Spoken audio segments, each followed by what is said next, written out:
bem te vi andar por um jardim em flor, chamando os bichos de amor, tua boca pingava mel.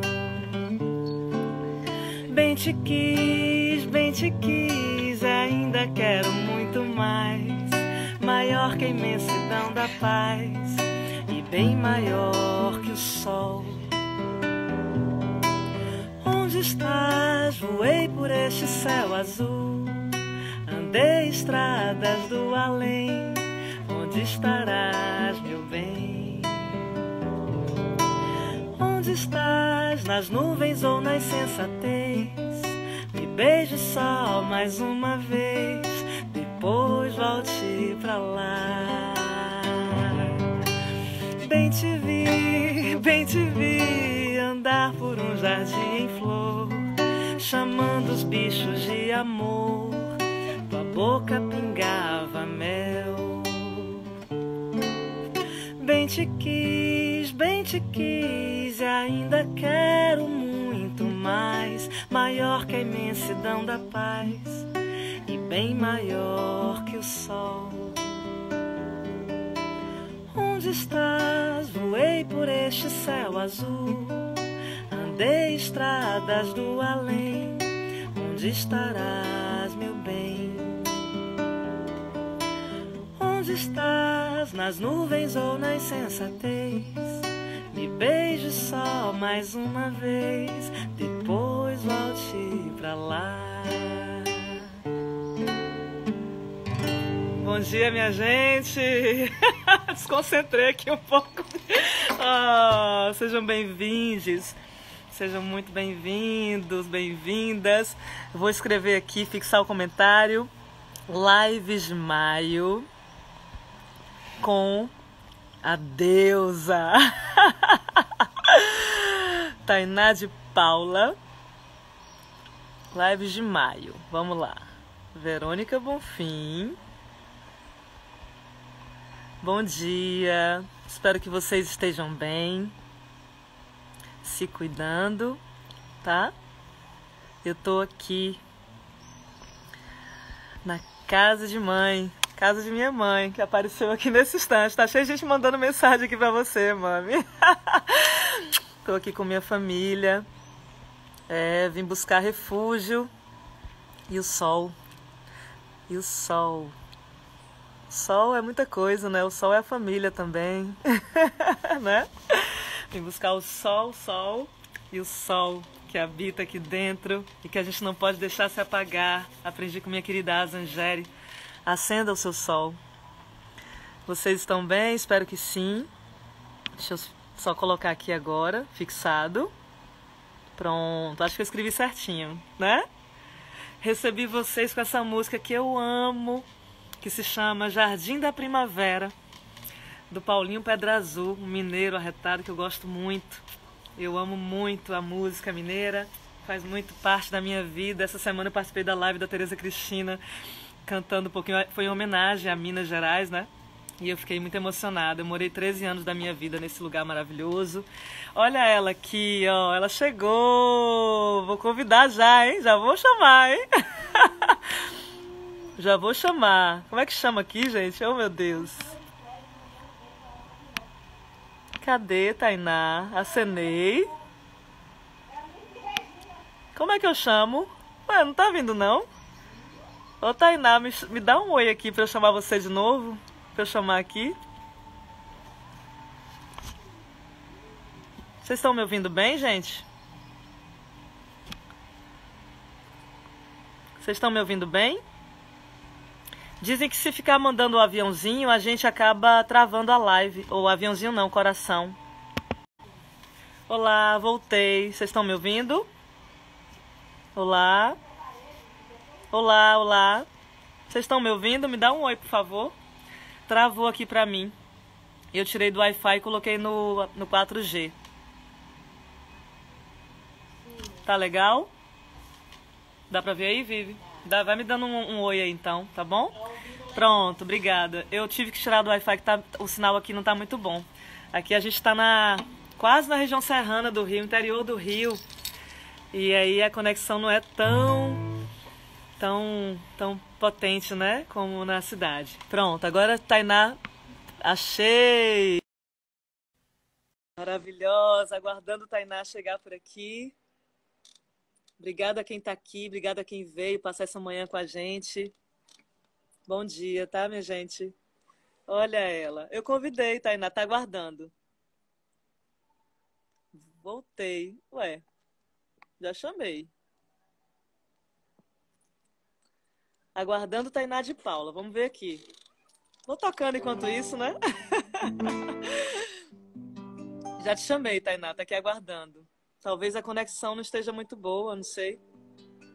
Tô esperando ela aceitar. Tava tocando Paulinho Pedra Azul, que é um compositor que eu gosto muito. Bem te vi andar por um jardim em flor, chamando os bichos de amor, tua boca pingava mel. Bem te quis, ainda quero muito mais, maior que a imensidão da paz e bem maior que o sol. Ela não veio, eu vou chamar de novo. Deixa eu tentar achar a Tainá de novo aqui. Engraçado, tava aguardando Tainá, mas ela não entrou. Deixa eu ver aqui. Transmitir ao vivo com Tainá. Vamos ver se vai agora. De novo, pedir. Tô solicitando aqui, tá, Tainá? Onde está? Eu vim sim! Ah, chegou! Eu já tava aqui. Onde está? Vou baixar um pouquinho você. Por esse céu azul.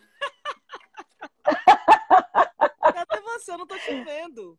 Peraí, como assim? Não tô aparecendo aí? Ainda não, pra mim. Viviane, minha irmã, falou que pra ela já entrou. Eu tô no 4G. Sim. Você tá no Wi-Fi, Vivi? Tá bem ruim aqui, Tainá. Você tá Você me tá vendo? bem pixelada. Você tá me É. vendo? Eu tô te vendo. Eu não consigo te ver. Por quê? Oi, Sil, tudo bem? Ah, Que não faz isso comigo, absurda. não. Eu preciso ver esse sorriso, gente. Meu sorriso tá ok, gente? Nossa, o que que eu faço? Esse lugar aqui tá tão gostoso, gente. Tá Tá tão lindo lindo, tá aqui. uma paisagem Mas eu tô linda. achando que eu vou ter que entrar pra ver se consigo um lugar com um sinal um pouco melhor. Não tô conseguindo te ver. Ó, a pessoa tá falando que tá travado pra eles lá. Tá congelada, Tainá. Tainá tá congelada. Então, talvez seja a sua imagem, Tainá. É a sua, no caso, entendeu? É a sua que tá congelada para as pessoas aqui. Ó, Capoeira Boa Vista, Viçosa presente. Muita gente aqui presente que eu amo. Minhas irmãs, ó, Vivi, Vanessa, minha mãe. Muita gente querida aqui perto, ó. Obrigada, gente. Obrigada por vocês estarem aqui. Vamos lá. Tainá tá falando aqui que eu tô com a imagem pixelada. Eu ou Tainá? Quem tá com a imagem pixelada? Ela, né? E você tá me vendo bem, Vivi? Bom, aqui em casa é o seguinte, minha irmã tá me vendo bem e Tainá tá congelada. Então vamos só aguardar um tiquinho, gente. Desculpa, vamos pedir paciência, mas live tem dessas coisas, né? A gente tá ao vivo, então a gente tem que contar com isso. Deixa eu só aguardar um pouquinho para ela chegar aqui de novo, que aí eu peço para ela entrar mais uma vez, tá bom? Não é a minha, não, mãe, é a dela, agora que congelou. Então, eu tô fora do Wi-Fi e tô no meu 4G justamente para não travar mais. Vamos ver agora só se ela consegue entrar para ela poder conversar com a gente. Hoje o tema, vou só adiantando para vocês então, enquanto ela não entra, enquanto eu não acho ela aqui de novo. Lives de maio é um convite, né, para a gente refletir. É um convite poético musical. Eu sempre começo com música, com alguma poesia. Semana passada a gente começou esse projeto com a Asa Angeri, que é uma mulher que eu admiro muito, né? Então, a gente, na verdade, eu convidei 5 mulheres incríveis que eu admiro muito para a gente bater um papo sobre meio ambiente. Que, na verdade, eu não gosto muito dessa expressão meio ambiente, eu gosto de ambiente, né? Porque não está repartido ao meio. Eu aprendi com o seu neném, um agricultor familiar agroecológico lá em Minas, que a gente não quer um meio ambiente, a gente quer um ambiente inteiro. Então, eu estou aproveitando essa quarentena para colocar também em ação, além da minha área artística, a minha área ambiental, né? Eu sou doutora na área ambiental.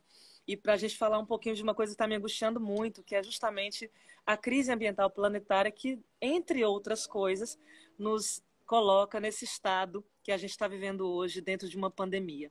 Então, eu convidei 5 mulheres incríveis para, no mês das mães, falarmos de Mãe Terra sob a perspectiva afrocentrada, partindo lá do berço da humanidade, que é Mãe África. Então, semana passada foi a Zangéria, essa semana é a Tainá de Paula. Então, toda sexta-feira, olha ela aqui, ó.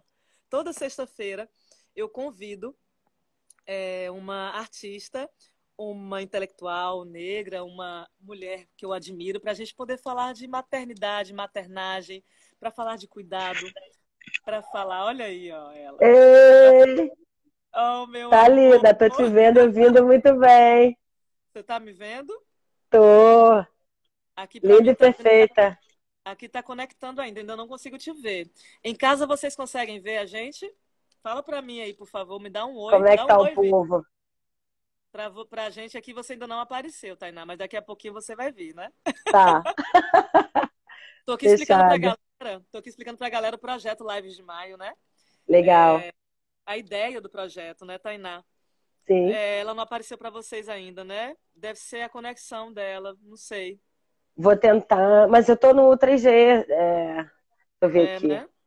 Pra mim aqui tá vindo os comentários normalmente, eu tô aparecendo normalmente, não tá travando, só você que ainda não veio. Entendi. Será que. Bom, será que é o meu, gente? Alguém pode me ajudar? Será que é o. A gente tá te escutando, mas não tá te vendo. Raimundo Jonathan, Vininha, minha irmã, Virgínia. Olha quanta gente. Ingrid Davi, Tainá Ceris, Naijevu. Tanta gente querida por aqui. Ô, gente, desculpa esse contratempo, mas.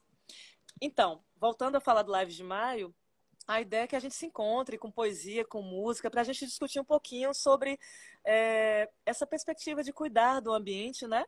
Mas dentro de uma discussão que para mim é muito cara, muito séria, né? A gente partindo de princípios e uma filosofia que remete ao berço, né, da humanidade que é a África. Antes mesmo da gente chegar aqui, no Brasil, né, e começar todo esse genocídio indígena e negro, né? Então, a ideia, vou chamar de novo aqui Tainá, a ideia é que a gente possa refletir juntos aqui com vocês, inclusive, principalmente com vocês, a respeito desse cuidado com a... Deixa eu ver se Aê, foi. Estão me vendo? tá chegando, tá congelada, mas tá aqui, linda, maravilhosa, Ah, tá indo. tá indo. Estamos aqui. Vamos lá. Rosa, Mudei para o lugar tradicional. tá. Gente, Tainá, eu queria muito falar para vocês dessa minha convidada, enquanto a imagem dela tá parada a sua imagem, mas tá rodando como se Tá, estivesse vindo, tá? sim. Tainá de Paula, gente, ela é arquiteta e urbanista. Estou muito, muito, muito, muito grata e honrada dela estar aqui com a gente. E muito feliz, Tainá, de você ter aceito esse convite, porque Tainá é especialista em patrimônio cultural, ela é mestre em urbanismo. E eu gosto muito da gente pensar a questão do ambiente, do cuidado com o planeta Terra, numa perspectiva territorial, né? Numa perspectiva de gestão territorial. E você também é da política. Então, é uma mulher que eu acredito muito. Meu voto foi para Tainá, para deputada Linda. estadual, na última eleição. Eu apresentei Tainá para toda a minha família que votou também nela. E Melhor família! o próximo voto será seu. Eu ainda sonho em ter uma Linda. prefeita negra no Rio de Janeiro e quem sabe não será você. Sim. Eu quero muito, Tainá, começar essa nossa conversa, porque, assim, falar de ambiente numa perspectiva afrocentrada para mim, ou afro-ameríndia, né, ou ameríndia para mim, é pensar em outro movimento, em Claro. uma outra forma de pensar a natureza, de pensar a nossa relação com o humano e com a natureza, né? Pensar numa forma de como que a gente pode reverter esse padrão de produção e consumo que é tão, tão abusivo, explorador, insustentável sobre todos os aspectos, né? Então, eu queria que você começasse essa conversa com a gente falando uma coisa que eu acho que as pessoas precisam saber um pouco e que pouca gente ou muita gente não conhece ou não tem muita familiaridade com esse conceito que é racismo ambiental. Fala pra gente, Tainá, o que é racismo ambiental e por que é tão importante a gente falar sobre isso? Lindeza. Bom, primeiro agradecer muito nesse dia aqui de Oxalá, nessa sexta potente, todas nós de branco, reverenciando nossa ancestralidade. Licença às mais velhas, licença a todos e todas. Quero muito dizer que é uma felicidade, uma enorme alegria dividir sempre palavras, afetos contigo, Verônica. Obrigada demais, tá bom? Por tudo que você é, pelo que você representa. Tá bem? Eu acho que a arte, depois da catástrofe da fala da Regina Duarte ontem, todo artista brasileiro precisa ser abraçado, louvado. Vocês são pedras fundamentais de resistência desse país. A nossa reconstrução passa por vocês, sem dúvida. Sim. Queria também dizer que acho que é raro esse momento, né? Duas mulheres negras que entendem da pauta ambiental, falar também que a dona Verônica é uma professora estudiosa do assunto, importante falar que a gente tem aí uma intelectual do debate da cidade, do debate do meio ambiente, dividindo essa live comigo, e quero muito te ouvir também, trocar contigo. Claro. Falar do racismo ambiental é muito fundamentalmente falar dos arrancamentos que passamos da estrutura que Mãe África e a diáspora nos proporcionou, né, em determinado momento para a humanidade.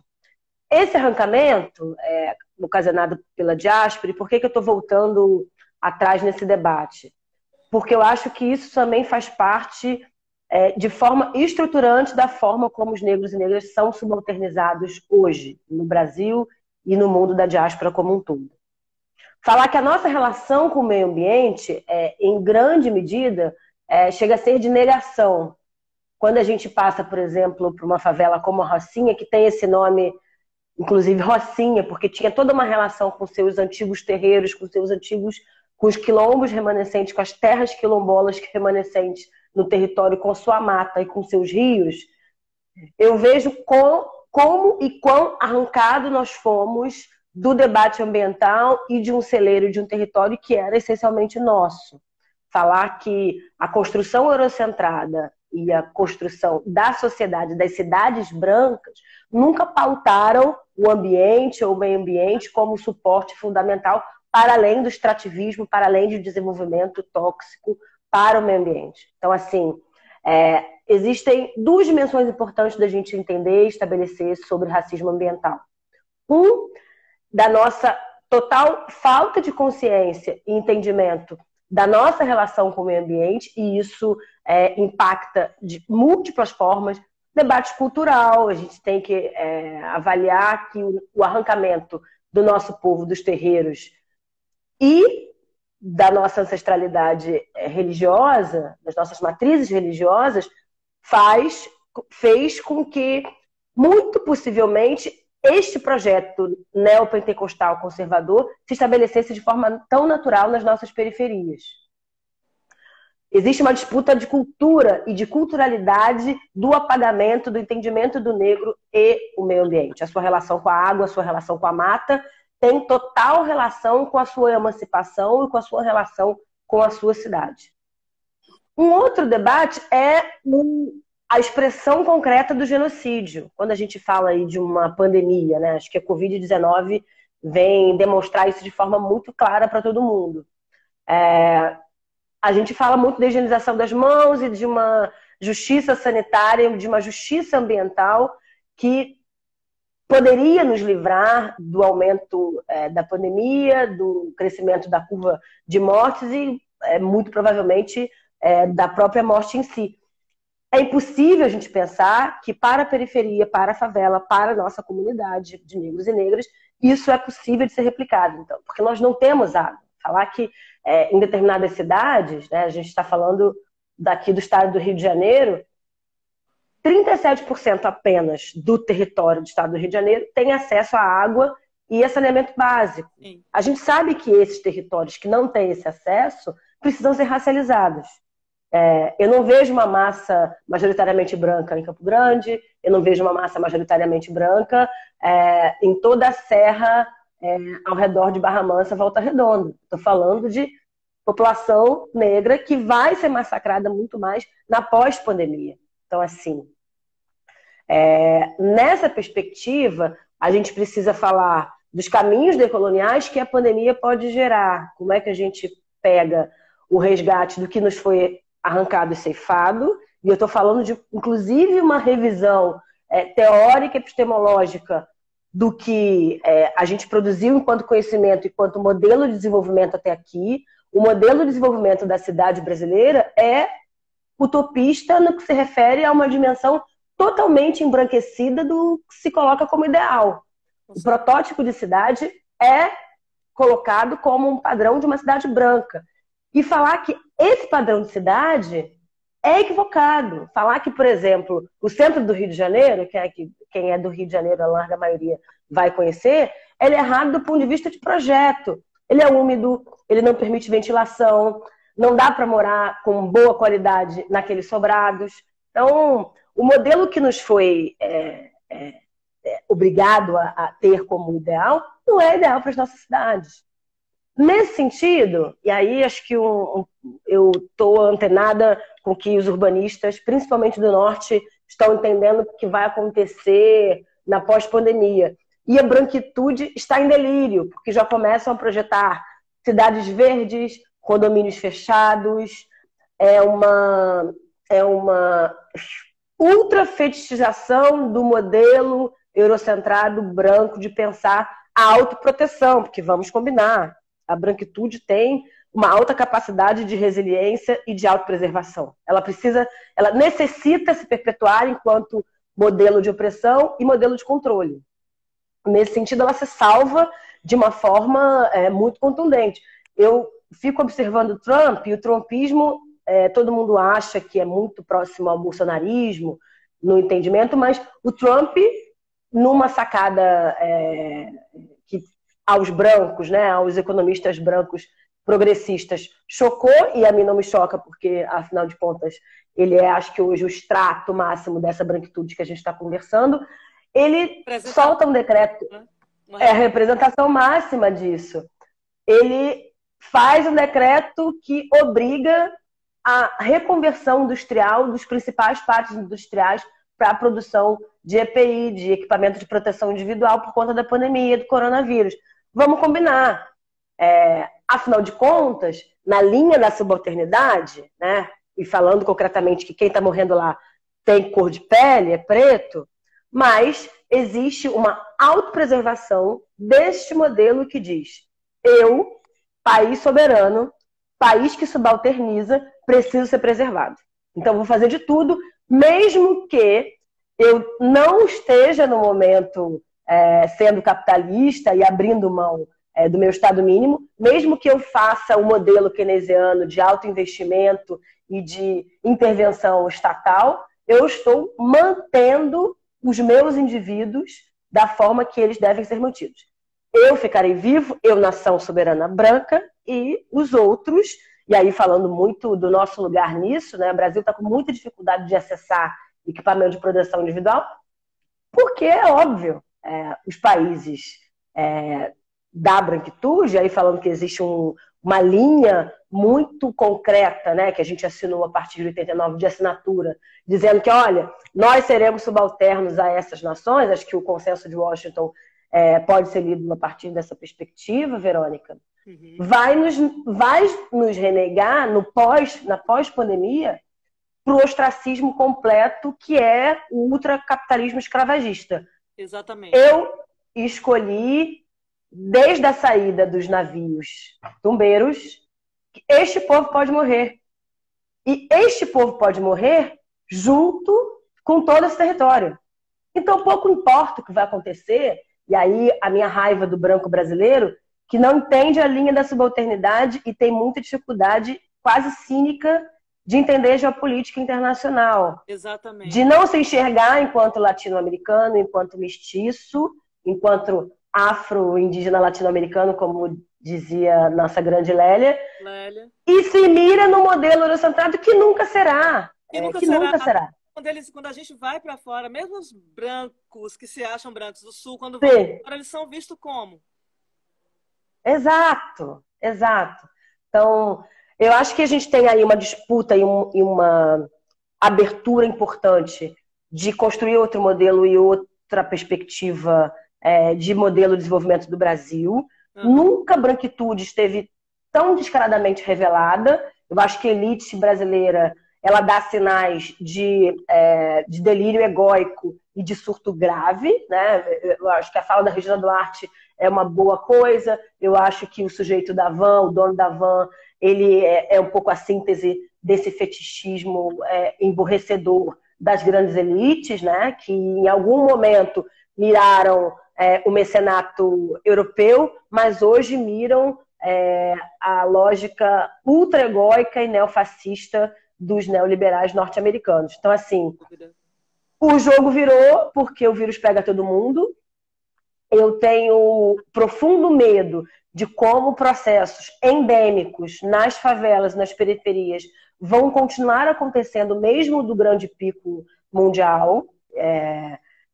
Existe aí já estudos de picos, retornos de picos endêmicos mais localizados, né?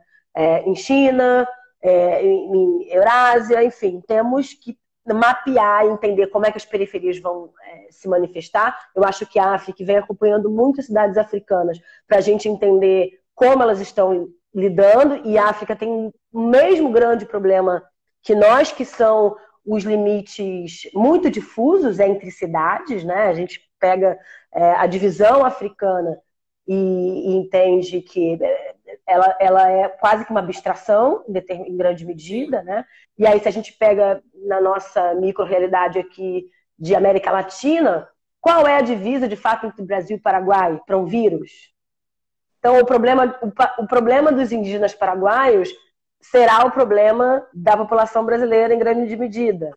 O problema dos nossos companheiros venezuelanos que passam por Roraima será o problema dos brasileiros. Então, será obrigatório nós entendermos que a América Latina é a grande senzala do mundo do norte e que teremos que transformar essa senzala em quilombismo político, numa nova geopolítica de afro-indígena latino-americanos. E como é que fica a nossa relação com o meio ambiente nessa perspectiva? A gente tem que mirar outro modelo, claro, que é o que os meus queridos do desenvolvimentismo branco ficam loucos comigo. Vou ter uma live com o Márcio Portman para bater nele. Vai ser uma hora de porrada. Porque os meus amigos da esquerda ainda estão nesse delírio do projeto que mira o norte, do projeto que mira os grandes pratos industriais.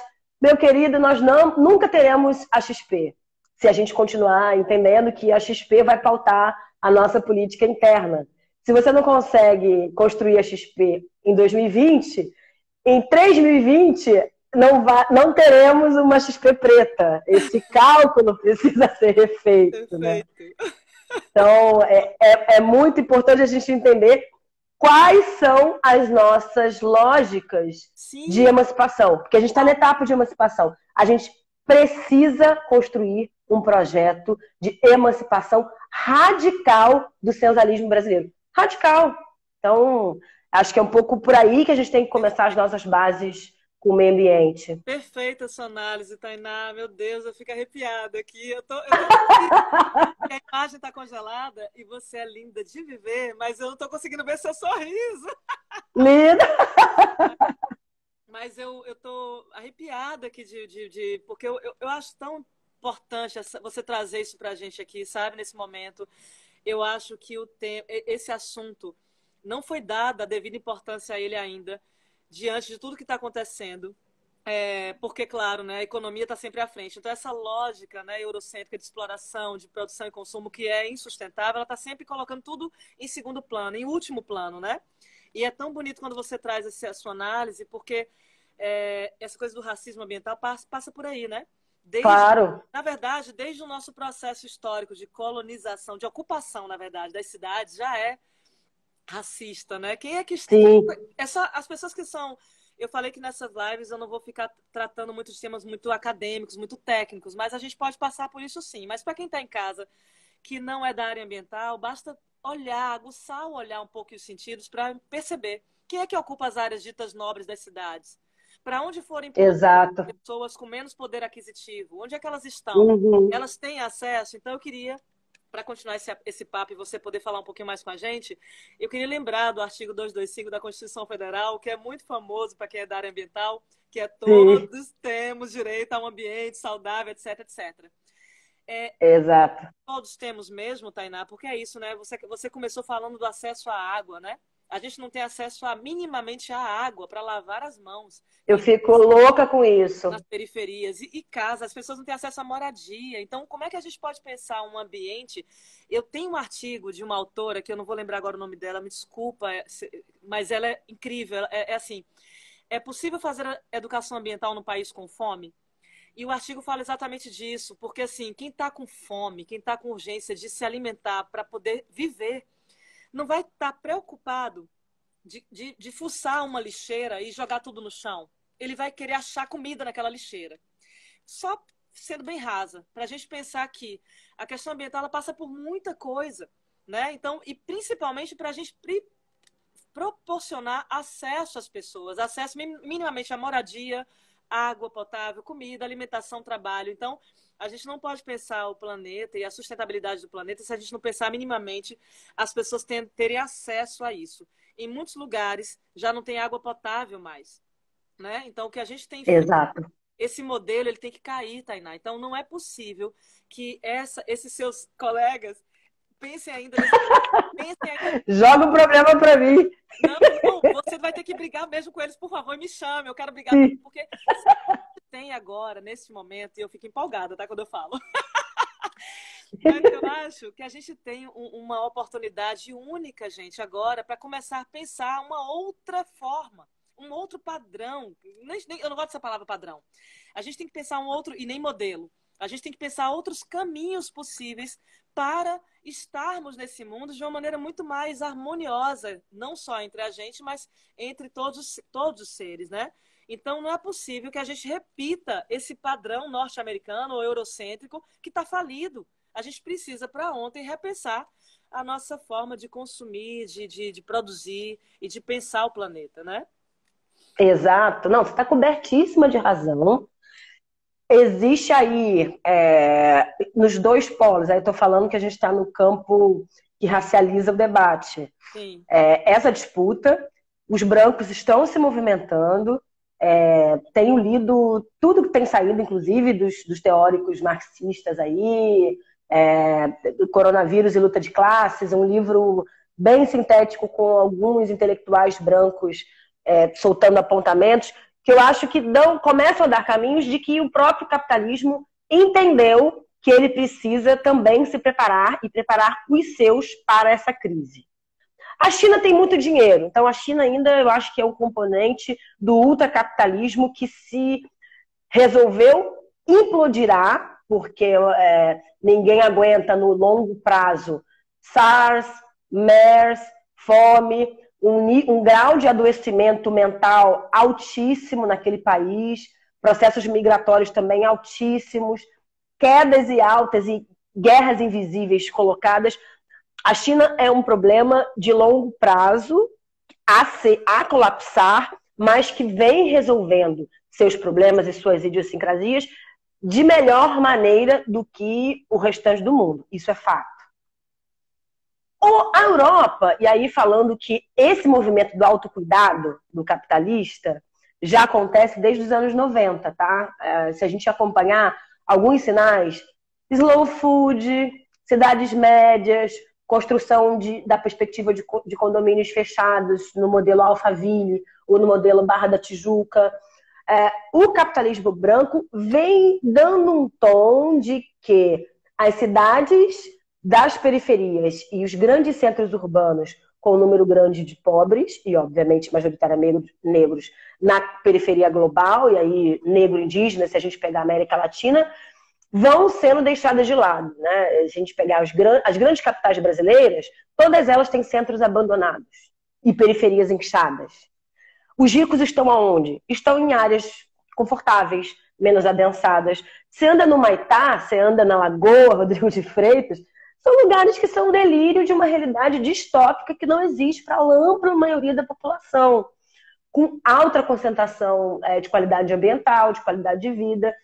E quando a gente percebe que estruturas ambientais estão em colapso, essa branquitude cria novas culturas de relação com o meio ambiente. Ontem eu estava até falando na live com a Djamila, que tem uma relação de um autor que eu gosto muito, vou lembrar até o final da live de repetir aqui, que fez um cálculo que é a quantidade de vezes que um preto tem de contato com o verde e a quantidade de vezes que um branco tem com o verde. A discrepância chega em grandes capitais, como Rio e São Paulo, a 73 vezes, menos vezes de contato com o verde do que uma pessoa branca de classe média. Então, o que vai acontecer no pós-Covid? Os brancos vão criar todo o aparato, toda a estrutura para mirar um modelo de autossalvacionismo. Exatamente. E de abandono desse descarte, e aí estabelecendo como natural a necropolítica. Ah, o SUS é ruim? Ah, que pena para o SUS. Ah, nós não despoluímos os rios de todos os territórios de favela? Ah, que pena para os moradores que moram lá, que são tão trabalhadores. Espero que eles continuem, inclusive, trabalhando para mim, chegando cedo nos trabalhos, nas portarias e lavando os meus apartamentos e as minhas casas, que estão super descontaminadas de álcool em gel. Sim. Existe um delírio de continuidade do normal e acho que essa é a grande primeira crise que a gente vai enfrentar. Exatamente. Né? Nós não vamos fazer planos emergenciais, nós não vamos construir outro modelo. Você tocou no assunto, Verônica, que eu combato muito, que é o seguinte. O modelo da globalização que a gente repactou na queda do muro é o seguinte. Eu, país do norte, abri mão de lidar com todos os problemas e contradições do meu capitalismo adoecedor. E aí pegando que, por exemplo, alguém que é do Jacarezinho, né, uma grande favela, nas maiores favelas aqui do Rio de Janeiro, que foi forjada nos pátios industriais. No início do século XX, um morador daquela favela nadava no rio, tinha o seu terreiro próximo ao rio. E aí falando que o tipo e a forma dos terreiros lidarem com os territórios nada mais é do que o mais perto da cultura de higiene que o delírio branco está querendo determinar hoje. Todo mundo sabe que não dá para entrar na casa de ninguém sem lavar a mão, sem tirar o sapato e sem trocar sua roupa. Vista a sua roupa da casa, vista a roupa da casa, vista branco. Então, assim, as relações que nós tínhamos, mesmo na pobreza, mesmo na diáspora, são bem melhores com o meio ambiente do que o modelo imposto pela branquitude. O modelo da branquitude fez o quê? Estabeleceu indústrias no Jacarezinho, de forma negligente, poluiu todo aquele complexo de rios e lagoas. Nós não temos mais aquele rio, aquela lagoa, e não teremos nos próximos 100 anos, nos próximos 200 anos. Foi-se a nossa cultura da água, foi-se a nossa importância com a água. E eu vejo, por exemplo, o Sena... Exato! E eu vejo o Sena e o Tâmisa, rios importantes da Europa, despoluídos e as pessoas nadando, franceses nadando, contemplando o rio Sena, com a tranquilidade de quem vilipendiou a África e de quem vilipendiou o Brasil durante séculos. Exatamente. E mais, eu acho que nesse novo caminho, no pós-Covid, a gente precisa, inclusive, revisar os pactos de reparação social, racial e econômica mundo. Estou falando de escala mundo. Então, a dinâmica obrigatoriamente vai ser: é possível repetirmos um modelo de desenvolvimento econômico e industrial que a Europa negou, que Estados Unidos negou e não faz mais? Sim. E que estabeleceu seus pátios industriais nos países que podem ser assassinados? E pegar, por exemplo, uma empresa que eu adoro bater, da família Tramontina, que é escravista desde o século XIX, e que no Brasil produz panela com elemento cancerígeno e que nos mata no longo prazo, e que muita gente é uma das... sabe. Que muita gente não sabe, que, por favor, não comprem a panela da Tramontina. Aliás, mas ela não fabrica essa panela em nenhum outro lugar do mundo, só fabrica no Brasil. Só um parênteses ao que a Tainá está falando, gente, é porque também um dos motivos da gente estar falando sobre isso aqui, e quando eu falo da gente mudar realmente a nossa forma de produzir e consumir, tem a ver com isso também. Cuidado com o que a gente consome, né, Tainá? Procure saber, né, de quem, como, quando, por quê. porque tem muito trabalho infantil, trabalho escravo, tem muita gente te injetando veneno na sua comida e você nem sabe. A mesma empresa que produz o veneno, o agrotóxico, te vende um remédio para você também se curar. Então, existe uma cadeia necropolítica cruel estabelecida nos países subalternos, nos países negros. Cruel. Alguém perguntou aqui, Tainá, em quanto tempo se despoluiu o Rio? Os países com a maior expertise, e aí falando muito de China, conseguem despoluir o Rio em 20 anos. Se a gente pega Europa, a gente tem exemplo aí de rios que demoraram 100, 150 anos para serem despoluídos. Mas os processos foram construídos e gestados durante o capitalismo, entre guerras, inclusive, do século XX. Sim. E nós lidando com a perpetuação de um modelo que nos arranca o que nós temos de mais precioso. E vamos combinar. Um país que tem um dos maiores territórios férteis do mundo, país que tem Amazônia, o país que tem o aquífero Guarani, o país que tem ainda, mesmo com todo o genocídio indígena, um dos maiores números de indígenas, de nações indígenas no mundo, com seus saberes e com sua ancestralidade. Este país é, obviamente, o que sobrará para ser reconstruído no colapso pós-pandêmico. Sim. É óbvio que está dado. E é óbvio que isso entrará em disputa. Ou vocês acham que um país que tem água potável, na ampla maioria do seu território, não está no olho e na mira mundial? O Bolsonaro é uma construção dos interesses internacionais, gente. Lógico. E aí, como é que Bolsonaro consegue se perpetuar e pautar um outro modelo? Esse modelo arcaico, quase do ponto de vista de estabelecimento genocida mesmo. Como é que a gente não conseguiu perceber isso? Sim. Existe uma estrutura do racismo que opera na total perspectiva de possibilidades de dominação.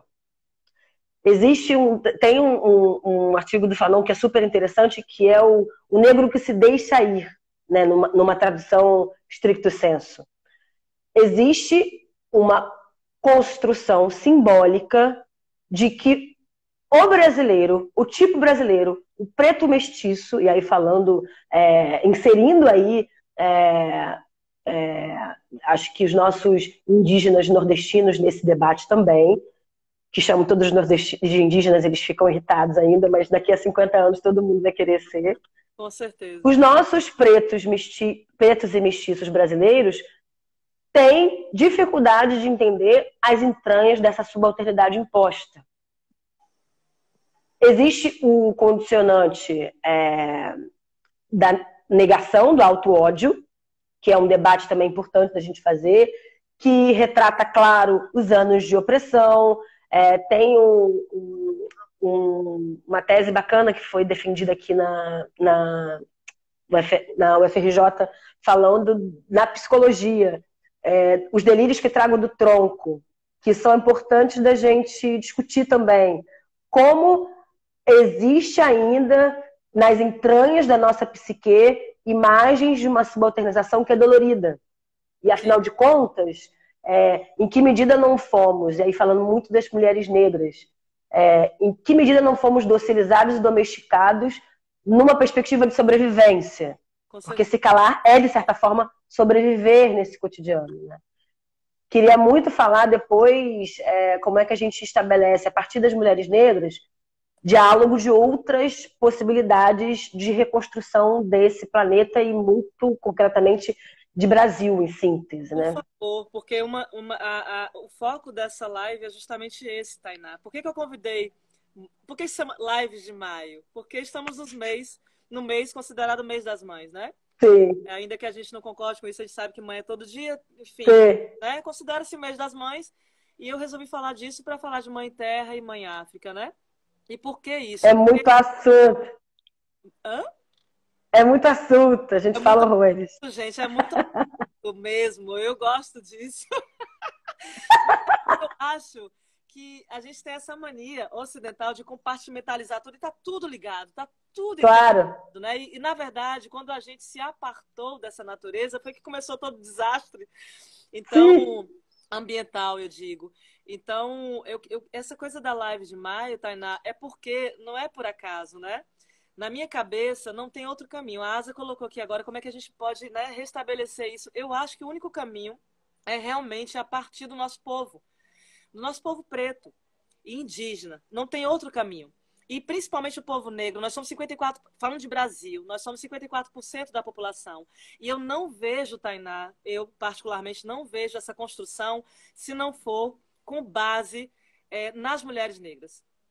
E por que que eu digo? claro. Não é porque eu desconsidero todos, não. É porque eu acho que as mulheres negras, elas têm realmente, a partir da matripotência que foi e da matrigestão, que é uma coisa que eu tenho aprendido com a Asa Angélica, que está aqui com a gente. Que honra, Asa. Maravilhosa, asa, rainha, soberana. Na verdade, quando eu comecei a ler esse material que a Asa me mandou, era tudo que eu já acreditava, só não sabia os nomes.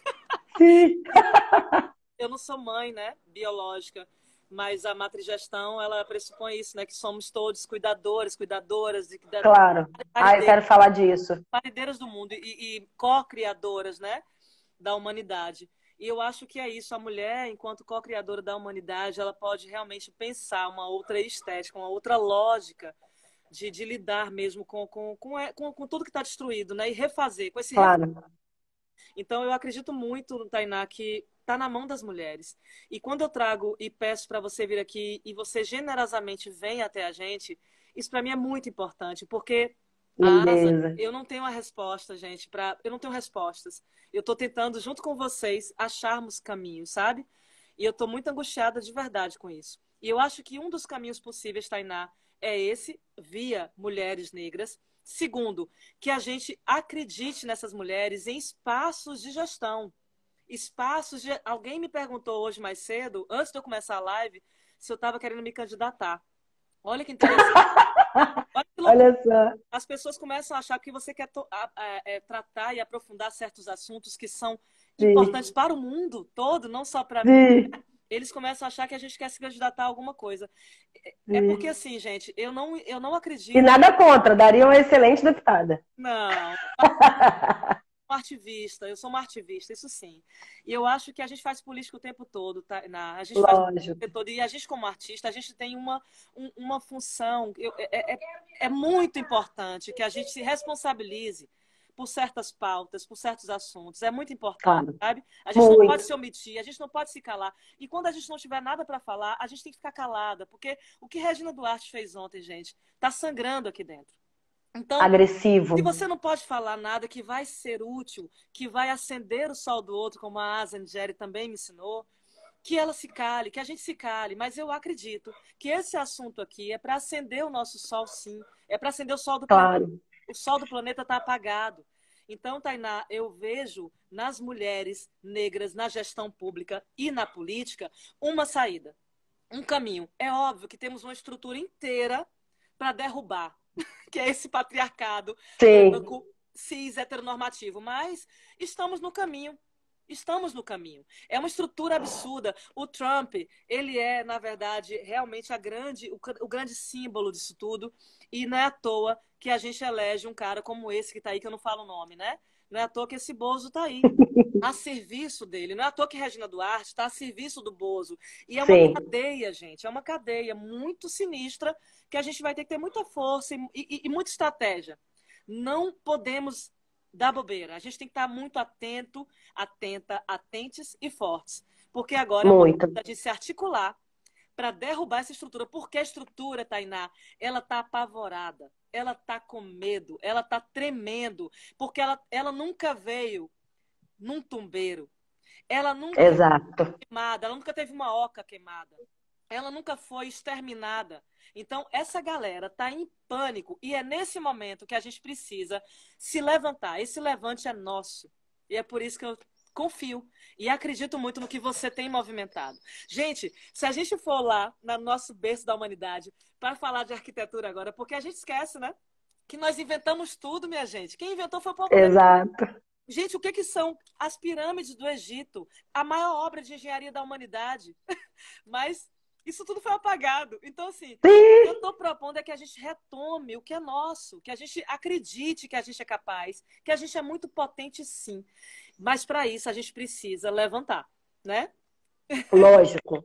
Quanta coisa, que mulher, gente, que mulherão. Bom, vamos começar pelo debate das mulheres e da gente matriarcalizar a discussão.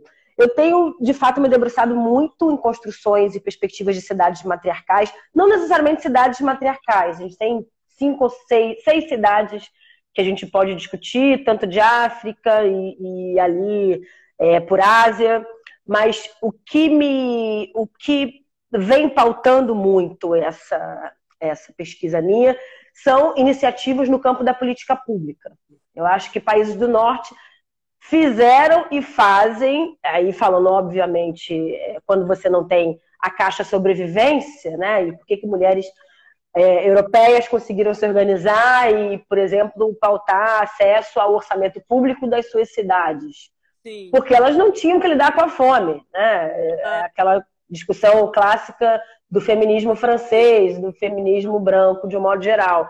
Quando você não tem a pauta necessidade na agenda do dia, fica obviamente mais fácil a possibilidade de organização. Mas, claro, minha reverência à construção das feministas brancas e que são importantes da gente pesquisar e dialogar porque nos dão caminhos de também construção de bandeiras, né? Claro. No campo da pandemia, o que eu entendo? Vejo que as feministas europeias vêm discutindo muito o tempo das crias. E isso é uma coisa que é muito difícil a gente discutir no Brasil por 2 motivos. O escravagismo perpetuou o cuidado, né, num primeiro momento, para as mulheres negras. Sim. As crianças eram uma agenda das mulheres negras na estrutura social brasileira. Claro. Quando essas mulheres brancas começam a se inserir no mercado de trabalho de forma muito tardia, por conta de um machismo estrutural tremendo também, você tem a substituição automática daquela mãe preta, daquela ama de leite, pela escola, pelo espaço da creche. Mas, via de regra, esta cria ou está no espaço da casa grande, né, na origem da relação da maternidade brasileira, ou ela está no espaço de terceirização, vamos dizer assim, dessa maternidade, dessa maternagem. O que o capitalismo da branquitude nos revelou agora com a pandemia? Nossa, eu posso ter mais tempo com os meus filhos. É importante eu ter mais tempo com os meus filhos. E veja bem, o mundo não entrou em colapso por causa disso. Porque é real, gente. A branquitude, ela não vai refletindo sobre sua própria existência, sobre as suas condições de trabalho, e ela não vai questionando o modelo. Quem questiona o modelo é o subalterno, saibam disso. Mas nesse momento de crise, né, de grande endividamento das pessoas, perda de trabalho, perda salarial, as pessoas vão se dando conta que se debruçaram e se entregaram a um projeto que a gente tira tempo. Isso é uma dimensão importante da gente avaliar durante a pandemia. E por que eu estou falando das crias, tempo e mulheres? Nos foi ceifado tempo, né? Eu acho que... Eu vejo as lives das brancas, as ricas, milionárias, todo dia de manhã fazendo yoga, relaxamento, autocuidado, e vejo mulheres negras não fazendo live ou quando fazem para refletir sobre esse tempo como nós estamos fazendo. Nós seríamos bem capazes de fazer uma live só e que temos direito, tá? Que acho que é uma dimensão também importante da gente sacar nas nuances do racismo brasileiro. Claro. Mas o tempo e o autocuidado e o prazer são coisas negadas, especialmente a mulheres negras. Completamente. Então, assim, como todo mundo... quando a gente consegue inserir uma retomada da agenda econômica, né, quando a gente coloca uma perspectiva de reabertura econômica, é importante a gente estabelecer que não vai fazer sentido o cruzamento de uma agenda de bem-estar social, onde as pessoas tenham mais tempo, as pessoas precisam de tempo para ler, as pessoas precisam de tempo para comer, as pessoas precisam de ter tempo para relaxar. Sim. O lazer contemplativo precisa ser restabelecido nessa sociedade. E veja bem, o capitalismo não acabou, não houve colapso, não houve breakdown, porque as pessoas estão trabalhando menos ou nem estão trabalhando. Descobriu-se, e aí é uma dimensão que países do norte já estavam fazendo há muito tempo e que o brasileiro está descobrindo agora, que pode ter uma renda básica emergencial sem o país quebrar. Exatamente. É muita Então, coisa assim, da gente, né, Tainá? Tudo foi lembrado, na verdade, né? Foi exato, a gente nos entendermos como humanos, para começar daí. Então, você imagina. exato, Eu exato. pedi aqui, falta parece que 5 minutos para acabar a live. Sim, Eu não sei se vocês podem ficar mais um tiquinho, se cair. Você poderia continuar um pouquinho? poderia, se eu ver aqui, meio-dia, posso uns 15 minutinhos. Ou a gente caminha para ir para os encerramentos, Tá, tá bom? tá. É porque eu queria abrir para perguntas, talvez. Aí, quando cair, quando a gente encerrar, a gente abre para perguntas. Pode ser, gente? Só para fechar, claro. Quando ele me avisar Tá? que vai cair, Tainá, eu vou salvar rapidinho e já vou entrar de novo, tá bom? Legal, fechado, combinado. Saiam daí não, gente. Esse é e muito importante, essa rainha aqui é muito preciosa. Sim. E acho que nesse novo ciclo, uma grande centralidade de outra perspectiva pode ser, por que não, as mulheres negras. Porque a gente deu conta da sobretarefa, nós temos o total entendimento do que é o debate econômico, microeconômico da realidade concreta da população. Nós temos quase que a obrigatoriedade de darmos contas dessas crias, não existe aí, e mil perdões aos pais presentes, mas a gente tem a ampla e larga maioria de mulheres participando da vida e da construção do psique e dessas novas mentes das crianças. E mais, nós sempre fomos a base da pirâmide. Nessa perspectiva, eu quero colocar outra. E aí, saindo do meu armário de ser uma mulher de Oxum, e que anda muito preocupada com o nosso distanciamento de água e o nosso distanciamento de saberes ancestrais, como mulheres e maternagem precisam ser inseridas na roda de discussão e de decisão dos próximos passos desse novo ciclo. Sim. É inviável e impensável a gente achar que voltaremos ao normal de destruição da natureza e de não pactos com essa natureza. Eu acho que uma pandemia mundial é uma quebra de contrato do equilíbrio humanidade e meio ambiente. Acho que o Krenak foi muito assertivo, dizendo que a natureza permanecerá. O que precisa ser revisto no pós-pandemia é a humanidade. E não é a humanidade descolada do debate de racialização, óbvio, e debate generificado de onde estão, quais elementos e que indivíduos estão, de fato, orquestrando o novo ciclo e estabelecendo o ordenamento do novo ciclo. Assim, eu vejo muito, por exemplo, acompanho a Ada Colau e a Jane Sanz em Barcelona. Ela, inclusive, tem um termo de cooperação entre organizações de urbanistas aqui do Brasil e de Barcelona. Sim. Que diz o seguinte, a Ada, por mais que ela seja uma espécie de PT que rejuvenesceu, né? Investe em mulheres, investe na população latino-americana e africana da Europa, enfim. Tem uma outra pegada e uma outra construção de esquerda branca, que acho que a gente precisa estudar e mirar mais. Sim. A Ada tem entendimento profundo de que as cidades são construídas a partir das mulheres. Sim. E acho que é uma dimensão que a gente tem que disputar mais. Eu acho que falar que, por exemplo, tem que disputar a gente tem que disputar. E a gente não pode temer isso enquanto homens, tá? Sim. Eu falo a gente enquanto humanidade, porque se está na mão das mulheres, vocês podem, não tenham dúvida, a mulher, pela cocriação e matrigestão, ela não vai abandonar ninguém. Exato. 30 segundos. Eu queria pedir para vocês voltarem aqui. Voltem! Vamos sempre!